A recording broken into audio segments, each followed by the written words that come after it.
VCR Redux will begin in T-minus 5 minutes.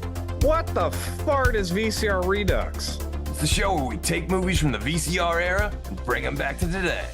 Well, how do we do that? Well, we start by talking about a VHS classic, and usually you'll say something like, I haven't been this uncomfortable since I watched Meatballs 4 Meatballs to the Rescue with my parents. Oh yeah, or you'll say something stupid like, I wish we lived in a world where the Garbage Pail Kids made as many movies as the Muppets. but I know you'll always see it through with a positive attitude. I hate this movie, I hate being here, I hate all of this. Oh, Jamie Kennedy. Oh, well, shit. Well, let's go for this. He was in Son of Mask. This is penis. I am not a gamer. I'd rather read books. I'm just He's like the old lady that's like, I got video game monsters, I got video game monsters in here. As long as we respect the passion and the artistry that went into these films. You know, obviously they took this movie, it's 93, right? And you're like, what do you want to see in your Mario movie? And they're like, oh, we want it to be grim, we want a lot of death, we want tits and ass. Oh, and then we start the pitch ideas with modern day sequels like Weekend at Bernie's 3, Cocaine Mountain. Sometimes we take it kind of seriously. I'll watch a Paul Verhoeven alien movie. Oh my gosh, that alien will have more vaginas than anything you've ever seen in your life. Sometimes this Hawaiian shirted fool will pitch something stupid like, I would take out the virtual reality stuff and just have it be about Jeff Fahey mowing the lawn. Sometimes the best pitches come from the live chat. Alex Bonafonte also pitches Grand Theft Starfighter Vice Galaxy. wait, I thought I had the best pitches. And what happens at the end of the movie? The ultimate fart. The fart that the warmth goes like all the way down to your socks. The only rules are, there are no rules. Sometimes we cross over franchises. Only the truck from Tango and Cash can kill Christine. And sometimes we travel back in time. Like 1995 is missing a good Universal Soldier sequel. But you never know what we're gonna pitch next. What do you want Daniel Stern behind like a muzzled mask? Like, We all know it should be Pesci behind the mask, and like underneath the mask, you should hear him going like fritter, fritter, fritter, fritter. you are so proud of yourself for that one. I can't stand you. I would also love to see a Charles Bronson version of It's a Wonderful Life. What? Direct to DVD. If you made a shot-for-shot remake of Scarface with Goofy as Al Pacino, it would be amazing. Gosh, you need me to be the bad guy. It's like the worst 1987 Disney movie Disney's ever made. Schlongo, directed by Jim Wynorski. Like, I would watch a whole bowl of that. Do the John Holmes story. Add a comedy spin to it. Wow, the Wonderland murders are so funny. I'd watch it on my mobile. Something happens and he goes into a coma. He gets like, hit by a car or something. I know this is dark, but like, bear with me. He's got to go on. Did you just go like Hard to Kill with Ferris Bueller? I'd watch it on my iPad. If you want to just like throw in the kitchen sink, I mean, it all works. Like Alien versus Predator versus RoboCop, like if that works. Alien versus Predator versus Terminator, that works. Alien versus Predator versus Ernest, that works. That works. I respect everything you just said. I need David Silver and Terry Silver and the Sloan family all learning the Quicksilver, but they're doing it in Breakin' 3 Hydraulic Boogaloo. And it's underwater. It's gonna be incredible. Eat your fucking shit out, James Cameron. I got the underwater movie you can't touch. That was the most disgusting thing I've ever heard in my life. Mr. Toxie Goes to Washington. My ass would be in the theater tomorrow. If Harley Quinn gets 7 movies, then Tank Girl should get at least 70. That's the stupidest thing I've ever heard of in my life. I mean, why should we even bother with Look Who's Talking when Air Bud is soaring to new highs? All I know is I want Danny McBride. I'd want him doing anything other than writing Halloween movies, honestly. Anything that keeps him away from that fucking job, I'm for it. Just let him talk out of his butt. I don't care how he does it. I'd rather not. Austin Powers doing the Macarena. That would be the opening credits. Come on. But we have not yet had Die Hard on a half pipe. What if John McClane Jr. was a pro skateboarder and also an avid machine gun enthusiast? Skater Die Hard.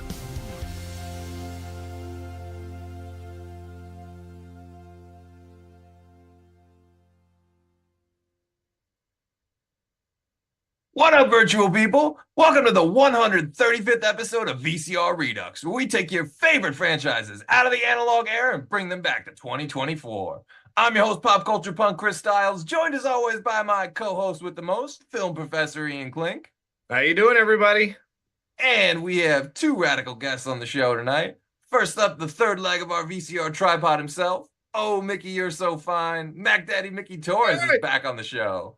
What's up, everyone? And rounding out this righteous crew, street fighting sensation Steven Zangief Anderson is back on the show. Yes, thank you for having me back. Happy to be here.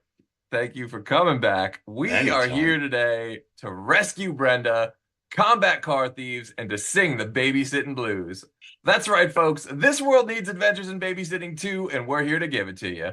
But before we can cue up a cameo from the greatest Thor this world has ever known, we got to talk about how Adventures in Babysitting came into our lives and what we love about it. And of course, that goes double for you at home and everyone watching in the live chat as well. Was it Love at First Laserdisc, Vital VHS?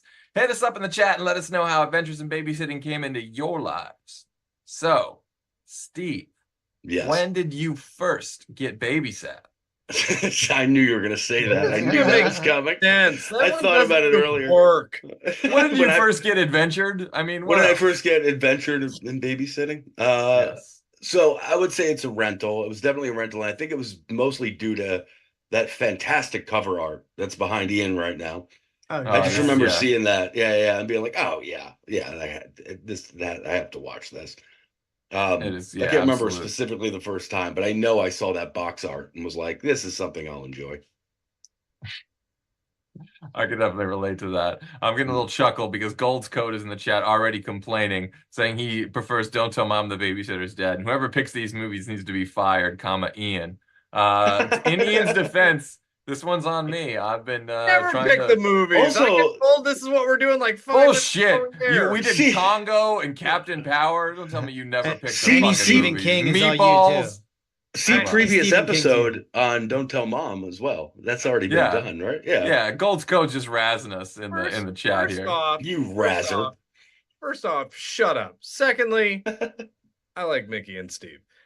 Thirdly, shut up, Chris, because I specifically did not choose Captain Power. I said I love You Captain specifically Power. requested it live on the fucking show. Sir, I've got the receipts, your my friend. lies are as loud as your shirt.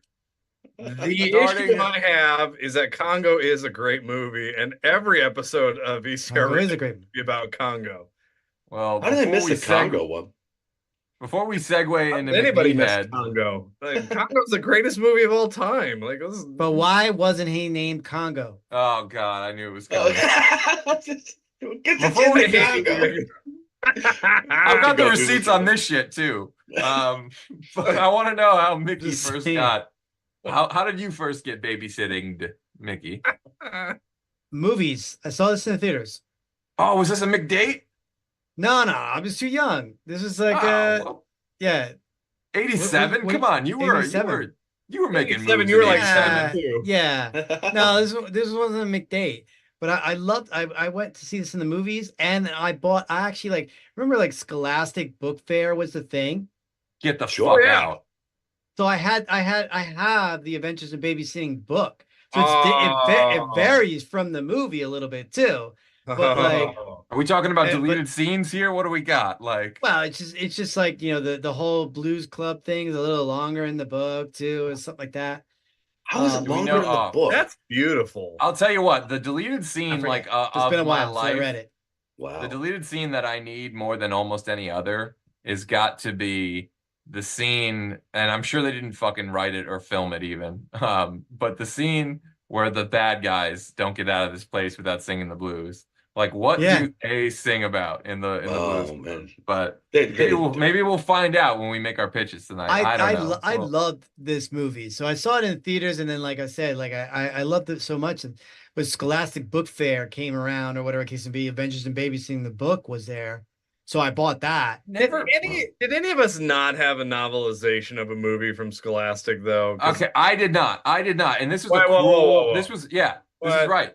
Yeah, this is true. My fucking, My parents, they're great, but in some ways there was gaps in the quality because they never once let me get a fucking Scholastic Book Fair movie adaptation. And every goddamn month I'm looking at like the catalog with this movie's now in it and that movie's now in it. Wow. Never once. But in their defense, my dad took me to a B. Dalton bookstore and let me get the like 200-page like printed published hardcover screenplay of T2. So that was really fucking cool. And that was the first time I knew that there was deleted scenes like in a movie, because I was like, what the fuck? He's sending his father back in time at the beginning of the movie. And like also you got the scene where like Reese, where she had the dreams of Reese and shit. And I was like 8 years old reading that, and it was the coolest fucking thing ever. But I had the Bogus Journey. I had the Bogus Journey book too, and that whole night, the scene when they go to hell and stuff like that, and he's like with the grandma and everything. All that was extended in there too. Really? If I ever get fucking money, then I am gonna start collecting Scholastic Book Fair versions of movies that I like never got. Those are the toys that I never had that I'm gonna buy one day. I wonder WWF wrestling ring. My favorite. I wonder if you can buy these. My favorite is the novelization of the movies that were books to begin with. So there is a novelization of Congo. There's a novelization of. Well, yeah, but come on, that's not fun. Like that. That's not fun. Yeah, like there's a novelization of Jurassic Park, but it's not like the book. But it's not the Michael Crichton book. Yeah. That's ridiculous. But you know what? Michael Crichton's like, fuck yeah, I'll take another million selling, royalties here. But anyway, we're way off track here. So getting back on Adventures of Babysitting, how did Ian first get babysitting? I love this movie. I love Adventures in Babysitting. I don't know how they did it or where, but this was, and I think we're all at that right age group where you just had those the recorded VHSs that your parents had with the writing on the front and back, on the bottom and the top. Oh, sure. Adventures in Babysitting was one of the movies they recorded with the dual VCR set, and I just watched it. It was I don't know. I'm trying to remember what was before or after. I know it wasn't Revenge of the Nerds. I'm not gonna lie to you. It might have been Up the Creek. It might have been Up the Creek Adventures in Babysitting. That would explain a lot about you. Something else. Like every time you watch Adventures in Babysitting, you thought about Up the Creek. Because I feel like every time I talk to you on the phone, you mention Up the fucking Creek. I haven't thought about Up the Creek. Remind you of Up the Creek, because Up the Creek is one of the greatest movies of all time. But there's like fucking 5 people in this world that remember Up the Creek, and 4 of them are like the remaining cast and crew members. And all 5 of us are amazing people. I'll grant you that. But I used to love it, and I'll be honest, I used to love it because the coffee scene, when they dump the dirt, when they're on the rafters and they dump the dirt into the coffee, for some odd reason I always wanted to watch that. That's odd. The scene that you go to. I don't know why. This whole movie. I don't know why, but it's like I wanted to see the movie again for that scene. I used to think that was the most hilarious thing ever. Ian's like, all right, they got this logo at the beginning. It says Touchstone, and that's my favorite scene in the movie. It's just this stone, and it's like a thing touching it, and it says Touchstone, and it's really. I like when Brenda's sleeping at the bus station. I like it. Now the bus station scenes are kind of rat. Those are all picks great. up a rat. Those are some of the lines that you remember, like you slip me the cash, and I'll slip you the wiener. Like that is the. You ain't got no cash, that I ain't got no wiener. Yeah, exactly. I do remember seeing Kindergarten Cop first and trying to figure out why the mom from Kindergarten Cop was in the phone booth. I do remember that. Oh, sure.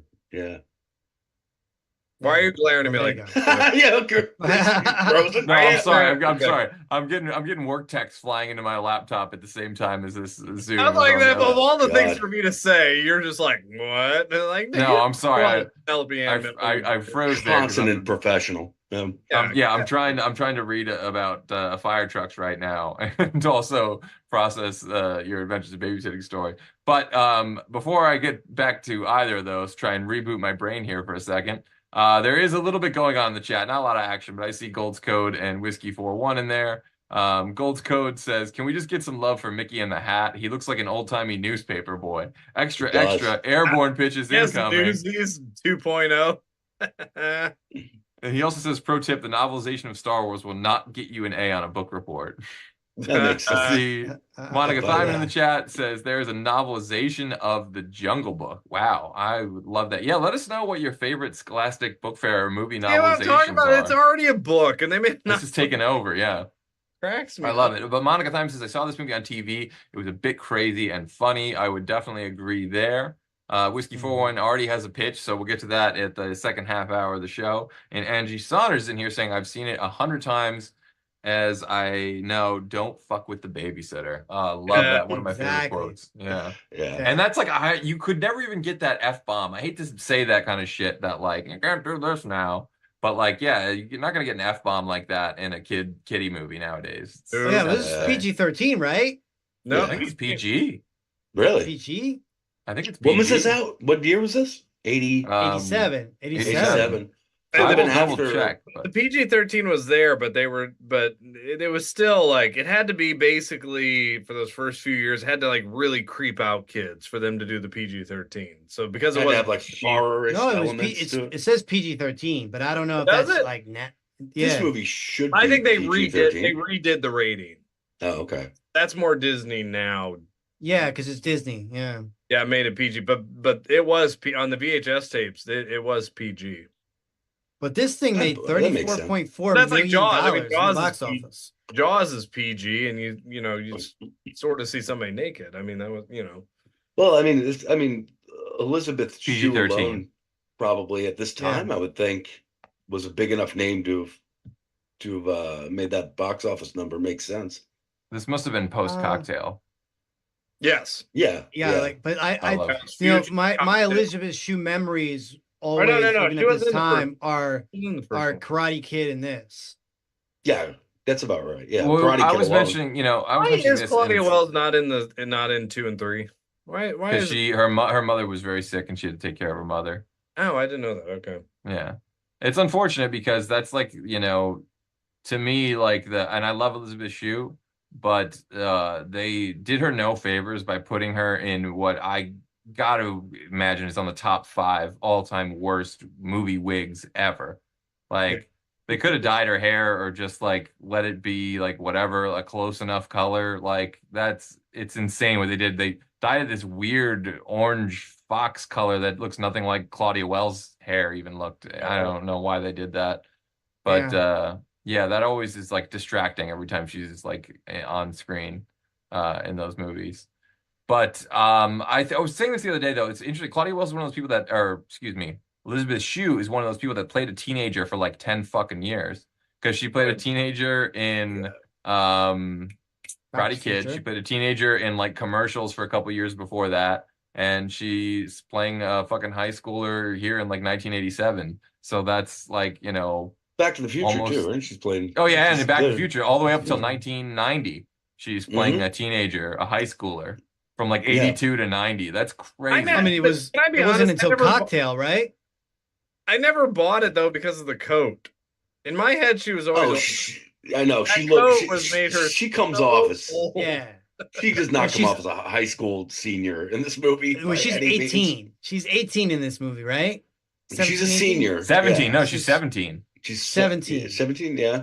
Yeah, because she has that conversation with the hooker. She goes, "I'm 17." Well, so am I. That's right. Brenda, oh my god, and then good cue for a transition, so we don't spend too much Disney screen time on a fucking actual street hooker runaway. On a hooker. Before this movie turns into Avenging Angel, or Pretty Woman, or whatever like that.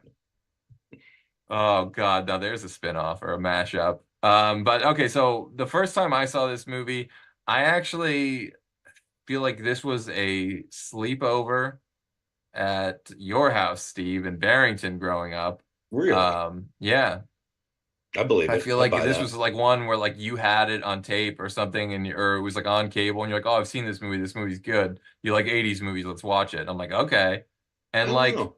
I remember kind of going into it thinking like, "Okay, maybe I should have watched this when I was younger. Like this seems like it could be a little kiddish movie. There's the little sister. Like we'll see how this goes." But then like, okay, fucking Anthony Rapp, Daryl just makes Oh this yeah, yeah, movie sing. Like it's when he yeah. shows up, you're like, okay, I get what this movie is now, and I'm game for it. Yeah, this And movie's it, wild, dude. This movie yeah. Well, cooks. I just Yeah. like the whole like like Brad trying to get with the babysitter. Oh, that's Oh that's the storyline yeah. you love. Yeah, that's the storyline. Because I always had that thing when I was younger, and it followed me through my whole life, always wanting the older woman. Like I Oh, I can never went relate. younger. Like I always wanted the older woman. So to me, I'm just like, Ah. yeah, man, go get her, Were go you a get her, little bummed? man. Were you a little bummed out at the end when the Yeah, I totally was. Diet Cusack shows up back up and Yeah, he yeah, lets him have I it? Yep. totally Not was. Diet Cusack. Get out of Yeah. But here. but you know what, what eased my pain was the great Southside Johnny being in the movie too. So like, that band, like, like Southside Johnny and Juice. I'm like, yes, okay, we're Let's good. be honest. Anybody who dates Bradley Whitford is probably gonna get cheated on. I mean, Well, Bradley Whitford is great too because he looks like he's Yeah. about fucking Oh, 33 years he's old not in passing this. for a high school senior. Well, he was college. Like he was in college. Was he? You Oh, know, he was a No, college no, guy. no, no, no. No, They no. didn't say that. They never said that. I thought he They was also college. they also No, said they never said that. he beat The he guy beat that him she up. meets is Oh. in college. The Yeah. guy that Yes, from but Father of the Bride. but I thought like he that's was in what he's college in. too. I got Brad- it, Chris. Yeah. Trying to figure out Oh what God, else. yeah. It's like Michael Newberry, I want to say his name is. I could be wrong on that. I like Steve's Diet Cusack. Yeah, he is. Yeah, He's definitely. that role would have been so much better if they ponied Oh, up the dude, money. yeah. and If got they had John if they had the Cusack. bucks for Cusack, that would have been definitely kicking the movie up a couple notches. But it's still an all-time fucking classic. It No is. movie's perfect, but It is. It's got it's got Yes, it is. It's called Congo, you jerk. oh God, yeah. It's not perfect because the fucking thing, the fucking ape monkey gorilla was not named Congo. You have a fucking grape ape or whatever like that on the cover of this thing, and you think, oh, it's Congo, but it's not. Congo's where they are. Right? Get out of here.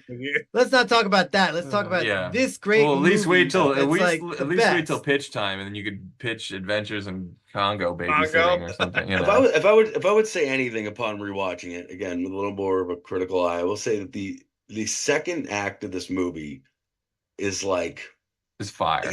it's great. It's just nonstop or whatever. But like, you get to the end of the second act of this movie, and you're kind of like, shouldn't this be over? Like this movie should have been like a lean 90 minutes. It should be for what it is. It should, but like it's got an extra 20 minutes tacked onto it somewhere in not here. 20, I don't know, not 20. It's got like maybe 11. It's got like 11 extra minutes tacked 15, onto but it. let's call it. I never really saw.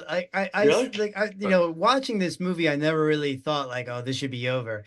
I just enjoyed It's the no, ride. you know what it is? It's structure wise. It's like the second act is so big that like it takes a little too long for you to get to the third act. Yeah. So like, what do you consider? It totally fucking works because people were patient back then, and a lot of fucking movies like this were even as long as 2 hours. And if it was good, it was good. It's an embarrassment of riches situation because you can't take any of the scenes that are in this movie and tell me I'm cutting that out. Like I'm cutting out the Thor plot. Fuck you. I'm cutting out the college party. Fuck you. I'm cutting out the blues scene. Fuck you. Like it all works. That's It's the all problem. What would you say? Where does the second act for you begin and end? Like what's the second? Once they get to the parents party, you're in the third act. Once it turns into like a Ferris Bueller fucking spinoff or whatever, and they're racing the parents home, like pretty much. You think that's the third act? I think the third act starts when they're all at the party that the parents are at. What's the second act? That's what I want to. Gets out of the hospital. I think it's the third act. That's the third act, right? So you say the train and everything like that is the second act. So the second act begins when she has the tire blowout. You think? See, that's what I right? mean. It's hard to tell. That's the inciting incident. It But kind of. I don't know if that's. I wouldn't quite say necessarily that's always where the second act is going to start. I would. I would say Mickey. honestly that say. like. I would honestly say that maybe the second act even starts when they're in the the crime place, the fucking car operation.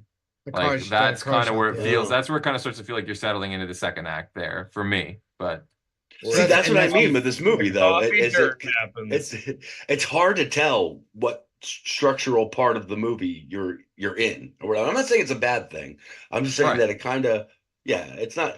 It's a great movie. I mean, it's not a hero's journey. It's adventures in babysitting. It's a fun one night. Right. These movies that are like these fun one night romps.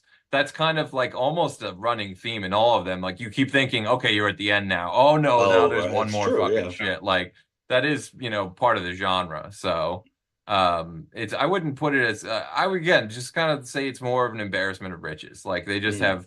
So much that I don't want to cut any of that out. I don't even want to trim any of it down. I want to see more. I don't think there's anything I would trim in this movie. The Thor scene's kind of weird. Oh, get the hell out of here! Come on, Vincent D'Onofrio. It's the payoff. Love. It's a payoff. Just saying. Listen, he's not wrong. It is weird. But it is a great payoff. Also, no one did any research on any of this or whatever in the beginning of this movie, but she's like, that's where Thor lives, pointing out the Chicago skyline. Which it's okay because she's like, sure, it's why okay not? though, because she's 5 years old. In her mind, it's true. She doesn't know that one city from another. She thinks Chicago and New York are the same fucking place, or Asgard. Chicago and Asgard. Chicago, it looks like they got a high schooler and then a 5-year-old. Like, what the heck? Like, come on now. That's just bad parenting. Yeah, I want to know why her high school brother wasn't able to babysit her, and they had to get Elizabeth Shue in there. Because he eats chocolate bits, bro. Because he can't stop eating chocolate. They explained it. They basically didn't feel that he was trustworthy. Oh. He looks like the parents. Of course, he's not. I don't really remember them explaining that. I think they alluded it. Trustworthy is a little bit of a harsh. I would say the only bit of explanation irresponsible. I remember the explanation being that his friend irresponsible, was like, trustworthy. His friend was like, "Are you still staying over at my house?" And once he realizes Elizabeth Shue's babysitting, he's like, "No, I'm staying here." When his friend shows up. See, but I think he's young. I think Coogan is supposed to be like 13.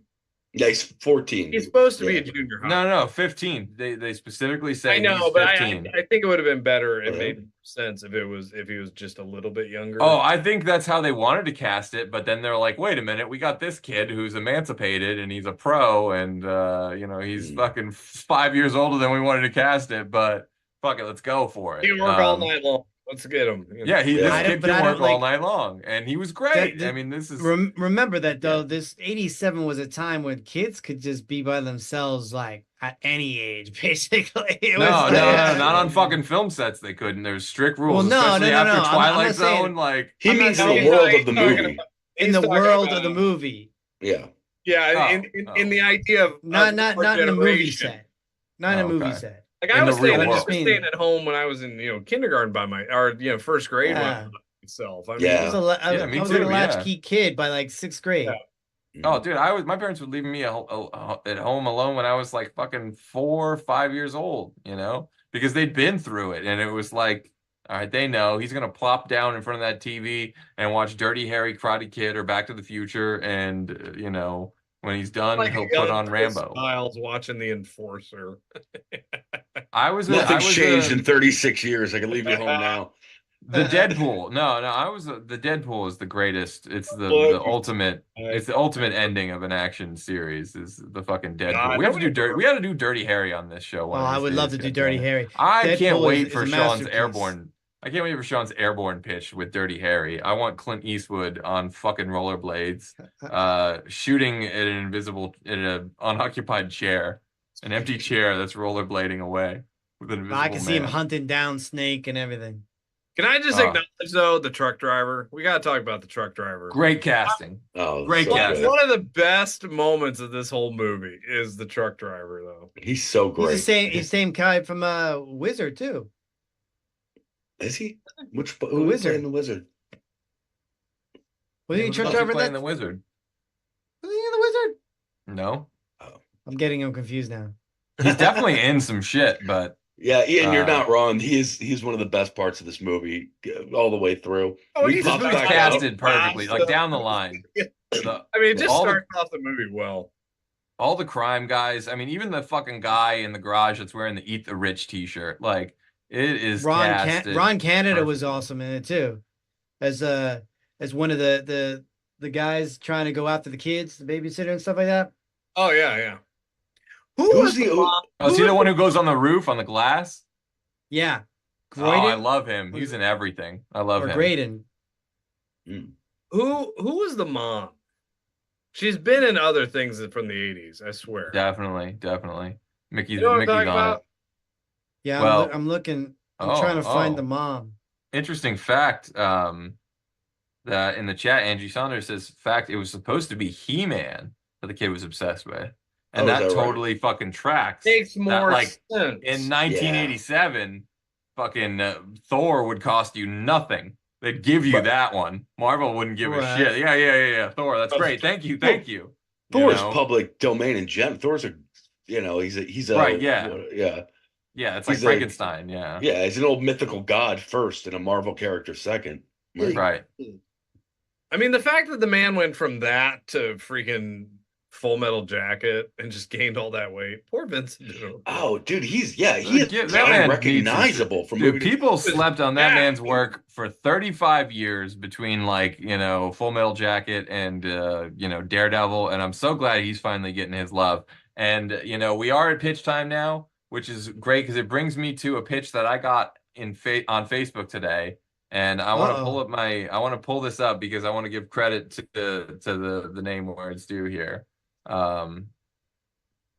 So the pitch was by a guy named Craig Johnson. Thank you so much for commenting on this, Craig, if you're watching.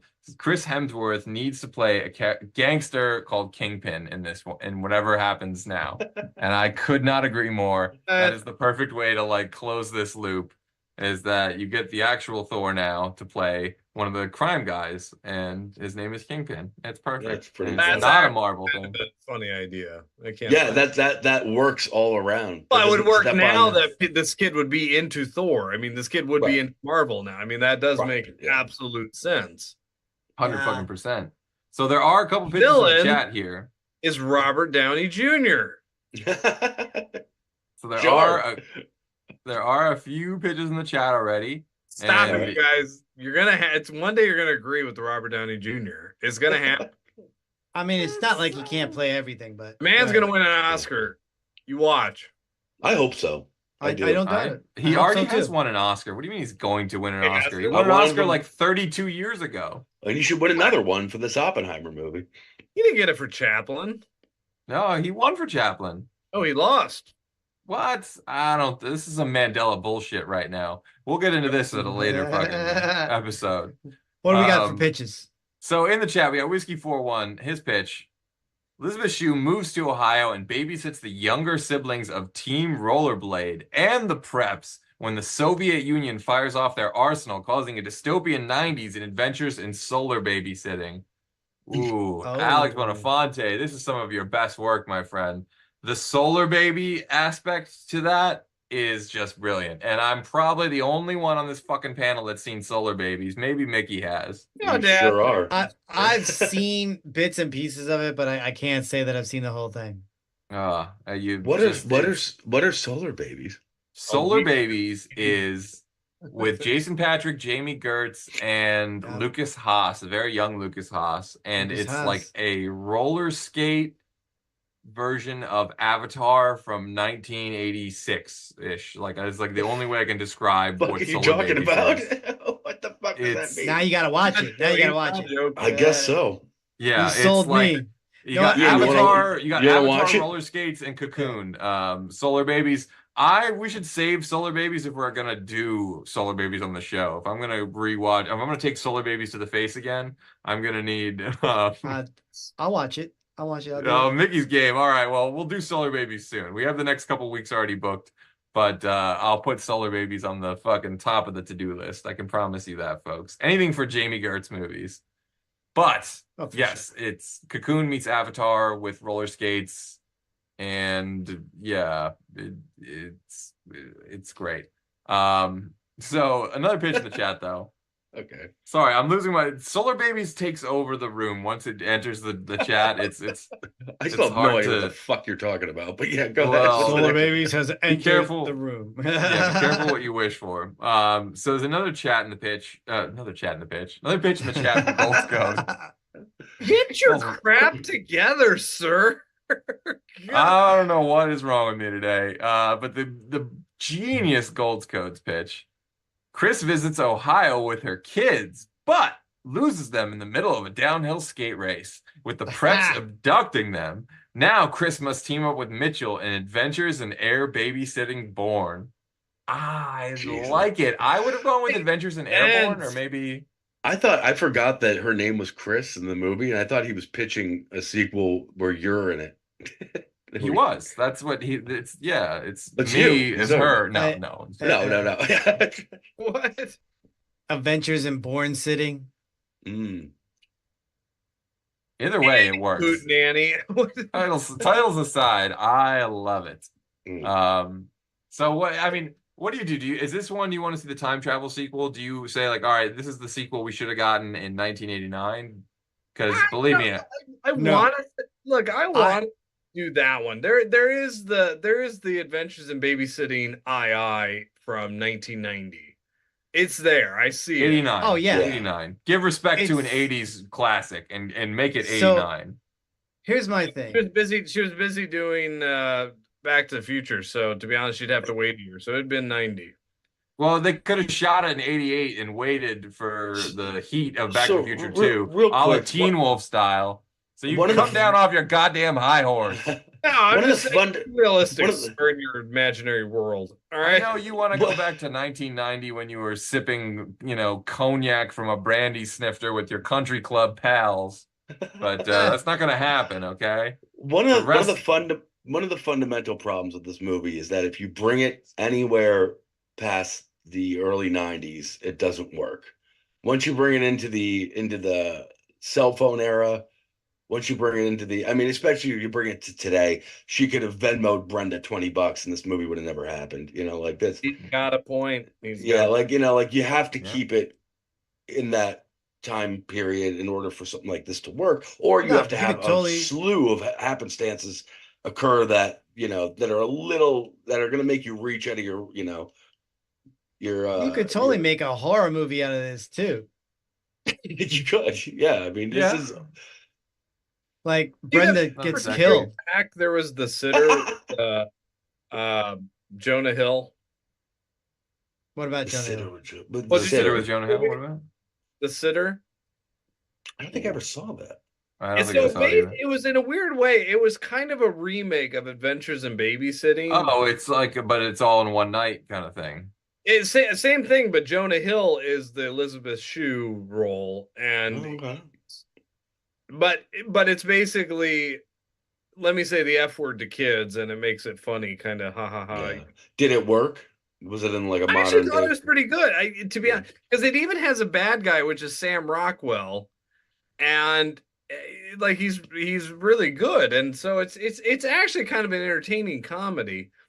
But to me, that's the example of if they brought it today, how they would have to do, because they do involve cell phones and stuff like that. Gotcha. So I agree. I almost feel like if you did, all right, so I have two things. I can put one back in the 80s, and I can put one today. So if you put it in the 80s, all right, so it's 87. Brad is 15, right? Mm-hmm. So you'd have to wait, let's do 91. So he's a little older now, this case, whatever, like that. He'd probably be the age of Elizabeth Shue. Definitely would be. Yeah. So Maybe now, older. He's only 2 years younger than her. Older. Yeah, exactly. You're going in time 4 years. Yeah, well, you could cut it, whatever case may be. But what I want is Brad at 17, 18, basically 17. Okay. And Daryl is now the friend. And Brad has, his sister is still younger. So now finally he gets to babysit his sister. So like but the thing Daryl is, gets in trouble. Daryl gets in trouble. Oh, okay. And who does he go to for help? Because he can't manage the situation by himself. He goes to Elizabeth Shue. And here we go again. And she's with the dude, the college dude, and everything like that. She went to college. She's, you know, she's like, I think she's in like the workforce now, and maybe, yeah, she's I like, mean, it's like she's like, she's you know, still in starting her college. career, Yeah. and like she's got this big presentation, but like she keeps having to fucking, you know, get distracted to go help with the situation, and it's like it's gonna blow her presentation, and it's gonna fucking blah blah blah blah blah. Yeah, like I love that. You know, Brad's like, oh, you know, like my parents finally trusted me babysitting, and now here's what's gonna happen, this and that. Like, so I now can't. Sarah has to have a friend though now as well to like keep it the dynamic, you know. Maybe Sarah is now she wants to go find Thor again. So she gets lost. Like maybe her and her friend, they like leave the house. Maybe Daryl's with Goonies style. Brad. The Yeah, little kids go out, and then like the older kids have to go after him. Here's why I fart in the direction of this idea. Because you're gonna D3 me with Elizabeth Shue with your version. I know you're gonna do it to me. You're gonna D3 me. She's gonna be in it for like 5 minutes, but she's gonna be on the Martin Cove and Karate Kid 3, yeah. So like, oh, she was only available to shoot on weekends, you know. It did kind of feel like that, like she would be kind of an afterthought, but she would almost kind of have to be. She's a forefront because I know Mickey's heart well enough to know that he doesn't want to bait and switch it, and you know he wants her to be kind of a surprise in the second act. She's there, and then she's there for the rest of the movie. Exactly, you know? she's there to the end, you know, basically. So that's how I would do it back then. If I'm doing it now, I mean, I'm essentially doing it with maybe Elizabeth Shue and her kid, her own kid. Maybe she goes out or whatever like that. Maybe she gets Brad or whatever like that. You know, he's older. He's like, I mean, you know, way older, but you could still have that fun, you know, where like, you know, her kid gets lost or something in the city and Brad was babysitting her kid. And so her kid would have to be like an infant to like toddler for that to work, or else she's asking a 20 adult Brad. It's going to be Adventures in Grand Babysitting, Mickey. No. What she's asking a 34-year-old or Sarah's kid. What if you flip this though? Flip it. So instead of her watching, you know, someone like babysitting kids, you know, the kids are grown now. If you have to do it today, you know, it's, hey, you're a nurse and you've been taking care of my old parents. You know, now the parents from the movie are like in that late stage of life where they need like home care and shit. But they get out on this crazy adventure. They want to go back to a big party in the city, like the best night of their lives from the 80s. Adventures in Senior Assisted living. Maybe Elizabeth Shue opened up her own babysitting, like daycare, whatever. I mean, what if Elizabeth Shue is just in the mother role at this point, and she has kids? Well, that's what I said. And yeah, that makes sense to me, Mickey. I like that. Or whatever. And then you just get a new casting crew in for the younger people. Sarah. She could get Sarah. I mean, everybody could still be. Everybody could still be in it. Yeah, Sarah could. Yeah, you know. How old do you think Sarah would be now? Would be now? Well, it's been like 40 years since this movie came out, almost. Yeah. That's true. And how old was she there? She was like what? So this thing is like Sarah would be like 50 now. You know, like in reality. All right, is that right? All right. Here's a version I have. All right. All right. We're gonna do time travel here. There's a Teen Wolf 2 version of Adventures in Babysitting also. And I like it already. Adventures in Babysitting TOO. And it stars Leah Thompson. That is a disrespectful thing to say to Leah Thompson, that she was like the Jason Bateman of this equation in 1987. No, that man's a millionaire. He don't care all the way to the bank, Teen Wolf 2 or not.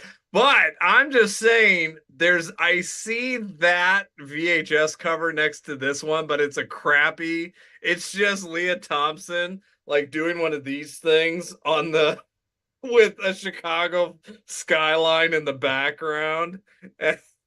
So if there's an 80s sequel Like to Chris's this, face is you get it. if there's an 80s sequel to this where they I just do get recasted, right? Chris, you'll be good at this. The Charles Band version. If they just recasted this for a sequel, trying to fill similar roles in a few years after, let's say with Leah Thompson, who else would facilitate these roles? Who else would? All right, if you're doing it in 89, like I say you should, then you can catch fucking lightning in a bottle 1 year before Pretty Woman did and get Julia Roberts. If you have to recast it, boom. Okay. Maybe you can get one of the Coreys in this still if you're doing it in that point. Corey Haim, yeah. So, but you could tie it together. You could tie it together because Julia Roberts could be another friend of Elizabeth Shue. Sure, yeah. And maybe she has to babysit Sarah, like Elizabeth Brenda's cousin. Yeah, from Ohio. Ian's right. You could team both this to the bank, man, because you could just need one character to intersect. Oh yeah, Brenda is essentially Stiles. This recast. This is the Disney Sunday movie sequel. And again, they got Julia Roberts where she's famous. Jonathan Brandis is Brad. Did they think about for some reason I feel like they were gonna remake this or Disney was gonna remake this. They did. There was a remake of this. Actually, Tiffany Paulson directed it. I've been meaning to see it. I just yeah. I love Tiffany Paulson, and it makes me really want to give it a chance. But it kind of I don't know. I haven't heard much about it. So if anyone's seen that in the chat, please let us know. But speaking of the chat, Captain Kyle correcting myself, and that Robert Downey Jr. has been nominated for an Academy Award 3 times, but never won. I could have sworn. That's it. I'm just from a different timeline. That's all I can say. So it was a TV movie in 2016. Yes, that sounds about right. I think it was a Disney Channel movie, a late research decom, if you will. But so another thought comes to mind though about if you had to recast. I could also see Suzanne Schneider being a pretty decent Chris in this. That's not bad. Or Judy Aronson. Back then, of course. If you're going to do like the 89 version, the 88 version, if you had to. I want Chris back. I want Elizabeth Shue back. Give me the college adventures. Where's that girl from? For sure. Where's that girl from The Great Outdoors? Oh gosh, I know exactly who you're talking about. I don't know her name. She never got to be. That's the one in Adventures. She looked like Valeria Golino, who was in like Rain Man and stuff like that. Yeah, she never got. Yeah. She's the one on the direct to video sequel on the shelves. Yeah, I can see that. Okay, I could fucking and you know what? I could take the brother from that who was in PCU as well, the older brother. I could see him being. He could be the brat. Yeah. If you had to recast, but again, I want Keith Coogan back. I really want Anthony Rapp back. I want the original Sarah. Like I want everyone. I want Anthony the fucking Rapp's original the only one back. from the original who comes back for the sequel. So that you can have your. Oh, you're right. He would be the Stiles. It wouldn't be Brenda. It would be the Stiles. Yes. It would be the two of them. That would be like Brenda and Stiles and Chubby. Yeah. I never thought of it like that, but. I don't know, not that many pitches in the chat, I gotta say, other than the airborne pitches. So I love that, there should be a 90s rollerblade version of this because, I mean, that's the LA version. If you just all right, this is Adventures in Babysitting TOO. And yeah, Brenda now is in college in LA. And yeah, it's an LA night scene kind of movie, a little bit of modern girls in there. Maybe they come back for a high school reunion. No, okay. All right. Continue. So what else you got? So you push it back a little bit, and maybe like Brenda, Elizabeth Shue, they come back for a high school reunion. Obviously, like Brad's whatever. Maybe Brenda's not with the college dude anymore. Whatever, I don't know. And then Brad's they got to babysit something though. Yeah, but maybe I don't know. Like maybe it's Brenda's little sister. Maybe Brenda has a little sister. Yeah. Oh, okay. Turnabout. Yeah, that's a cool flip. Maybe Brenda's little sister is best friends with Sarah, and there's a little bit of a connection there. And yeah, some adventures. I could get into that for sure. And you Well- just need to have Southside Johnny and the Jukes perform perform at the high school reunion too. Yeah, I that's, see have the same future in your eyes. mix. I gotta say though, I am thankful that. Oh, wait a minute. There's something pitch coming in from the chat from Captain Kyle. They are at the high school reunion and the babysitter stole their kids. They have to track them down through the city. Ooh, Oh, that is there you dark. go. That's I like it though. Again, like I kind of like ways they just kind of This movie does get a little dark though. They fall in the sewers and fucking TMNT are there. Now you got the crossover with the turtles. The 90s Ninja Turtles. Yeah, man. Adventures. Yeah. Adventures in fucking mutant sitting. I like it. There's another pitch in the chat though from Whiskey 401. The great Alex Bonafonte says Shu's babysitting business goes bust, so she packs it all up and moves to Vegas and leaving babysitting. Note, not a comedy. Oh God. Wow. That's now a that, drunk you know what? his That is a very dark take on where these people wound up 30 years later. I like to roll. I always love doing that. Like, even if you don't want to do a sequel that takes place in present day, just to think about like where Daryl would be now. Like, what did Daryl do with himself? Like, I feel like Daryl is a senator now. This is what keeps you up at night. Yeah, this is among other things. But yeah, I wonder what like I bet you Daryl is a senator. Brad, you know, finally got the girl. Brad finally gets the girl. Yeah, he's with that college girl. Changed the trigger effect of poster to the babysitting effect. That's basically where she went. She went to LA and all the power went out. Butterfly effect. They just started blowing each other. No, you remember trigger effect? The trigger effect. Start blowing each other. Yeah, from no. They start blowing each other away.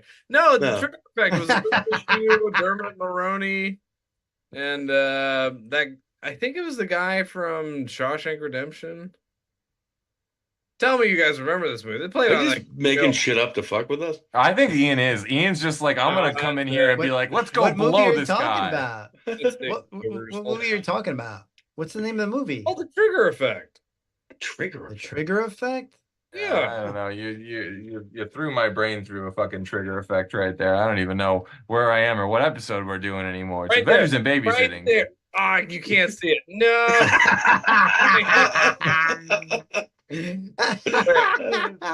Right there, trigger effect. Right there, Elizabeth Shue. No, I don't know. You could be holding up a right picture there. of your fucking sock drawer. I don't know Look what at that it. is. I can't tell what that Elizabeth is. All right, I believe you. Okay. I'll buy it. All right. All right.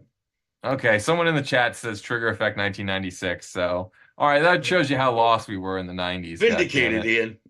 Hey, You know what? Direct-to-DVD. If the Trigger Effect is not a sequel to Like Father, Like Son, then it is a terrible title for a film. And shout out to Ian because he's the only one who gets that deep cut. And Sean Astin, Trigger, one of the great sidekicks in one of the not greatest body swap movies ever, but it's still a good one. Yeah. We got to do those. I am dying to do more of these 80s body Vice swap movies on versa here. is one of my favorites. I'll bring it on, Vice dude. Bring versa. on 18 again. But like like father, like son.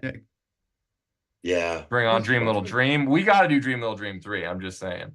Oh yeah. There's a Dream Little Dream 2? Dream Little Dream 2. Oh my God! You It's dare incredible. speak of it? Now we have to Oh. watch it.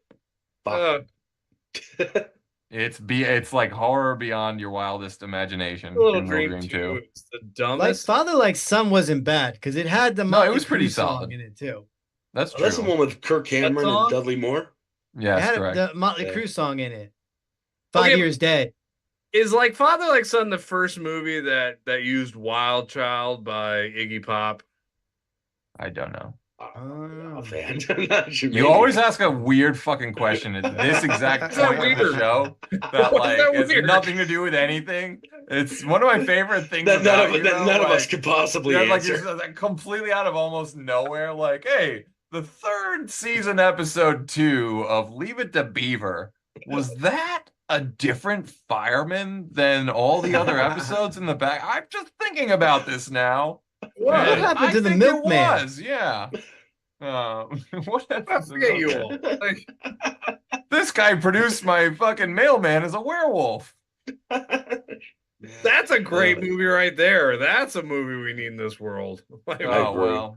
You know, we do have some tricks up our sleeve when it comes to weird movie titles, but all I can tell you is to stay tuned to Fandom Spotlight for more. I don't know if we've succeeded in pitching all of Adventures of Babysitting sequel. I think we have, though. I think there's a lot of good time travel ones. It's such a good, solid movie that, like I said, I can see the crappy direct-to-video sequel in my head because that's how they would ruin it. The like 97, 98, 99 one with like what had Rachel Lee Cook before She's All That, or like Jennifer Love Hewitt before.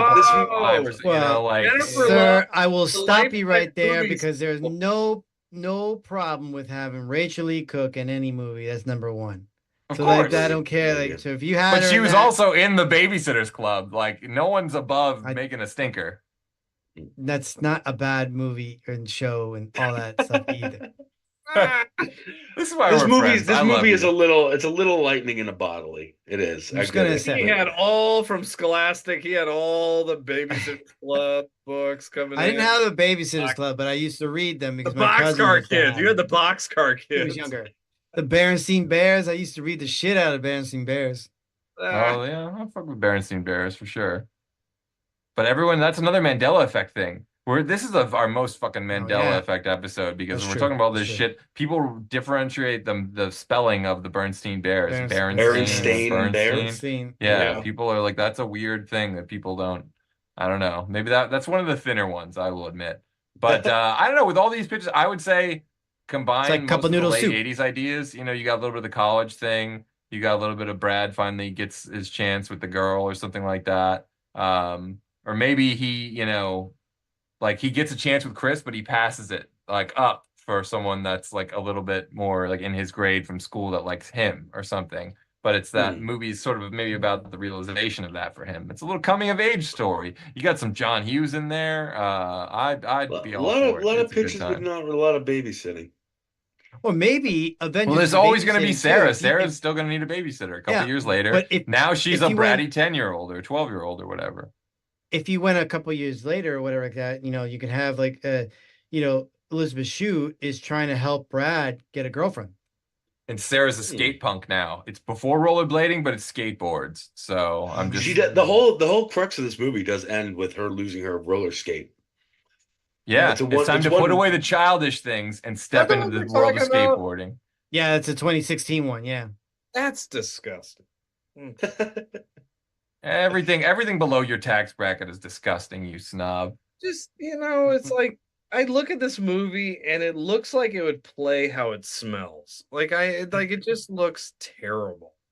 Coming from a man who grew up eating gas station pizza, I don't even know what to say. But we are just about out of time. So before we wrap it up, is there anything you guys have got coming up in the works you want to let the people at home know about? Any articles coming up, musics, videos? Do go to Fandom Spotlight. There are 2 currently new articles for the B Movie Challenge. The first one up is the amazing, colossal, Easy Rider ripoff Werewolves on Wheels. As well as the Tiny Tim starring, and yes, I said Tiny Tim starring of Blood Harvest. There you go. Worth your time, all of it. Awesome. I cannot wait for those page turners. Actually, the Tiny Tim Blood Harvest does sound really, really cool. I'm busting your chops a little bit, but I'm definitely going to read that one. Steve, Mickey, anything going on in your guys' corners of the world? Same old. I'll let you. Yeah. Menza. All right. Well, you Fandom fans might want to tune in next Wednesday at 9 p.m. when we do the Monster Mash for our Freddy vs. Jason episode. As always, if you enjoyed this video, the best way to help is to smash that like button and leave a comment telling us what movie or TV franchise that you want us to cover on a future episode. And since you're already doing that, you might as well go ahead and like, subscribe, and follow Fandom Spotlight, Crash Romeo, and Pop Culture Punk. Till then, back up those Betamax, rewind those Laserdiscs, and we'll see you at the movies.